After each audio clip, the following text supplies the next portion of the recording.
皇后娘娘。九王，难怪以前我们会在这声色犬马的春江花月夜相遇，原来这里是你们碰头的根据地啊！女神姐姐，你有所不知啊，圣都城内上下都是皇上的眼线，唯独这里是他想不到的。他那人呐，不好女色，是不会来这儿的。娘娘大可放心，这家店面已经被我们盘下来了，青楼不过是个幌子罢了。皇后娘娘，臣感激娘娘不嫌扬言顽劣，让这不孝子能攀上张家如此之好的姻缘。不用客气，以后咱们就是一家人了。这次我把大家聚在一起，是要商量云溪的要事。现在军中三足鼎立，我张家最大，剩下的便是杨将军和齐胜的心腹贺家了。从即日起，杨家和张家也算是一家了。我瞧着皇上最近去议事厅的频率，恐怕要对云溪下手了。现在我们张杨两家联姻，皇上无论动哪一家，都要好好的想想了。臣还是料不定，这皇上究竟会派哪一方的兵啊？齐胜最会派的，就是我张家的兵。因为张家的兵带兵南下，便可大大削弱张家的兵权。而杨将军与九王的关系，齐胜应该一清二楚。为避免九王在云溪界战乱起义，恐怕是不会派杨将军去云溪的。娘娘果然雄才伟略，与寻常女子不同，令老臣佩服啊！现在我们就等齐胜先有动静，看他有何意图，再借机生变。哎，你们可收准了啊！你们计划变不变我不管，我那媳妇儿可不能给我换了。你，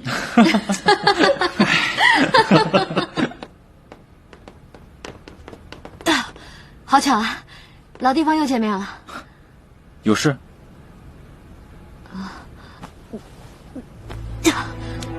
九王，我有一事相求。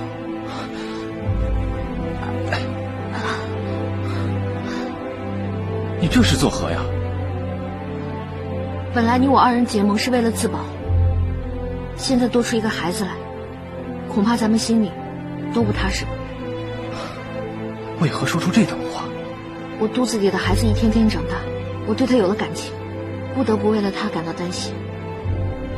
本来齐胜一死，你一定是皇位的不二人选，这也是你一直以来的志向。但是现在看来，他会成为你的眼中钉，肉中刺吧。娘娘竟出此言，她还是不了解我对你的心意。为了腹中的胎儿，我冒不起一丁点的风险。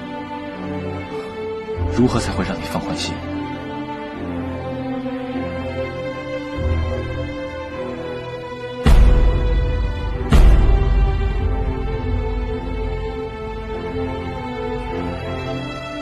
放弃皇位。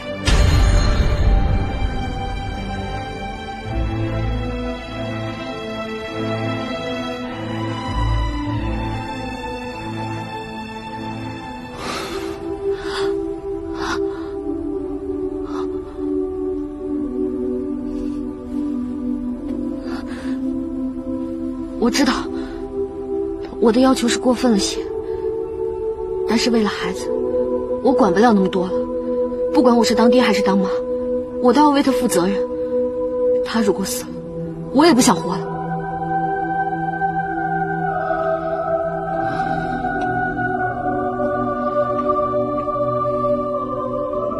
我应了你。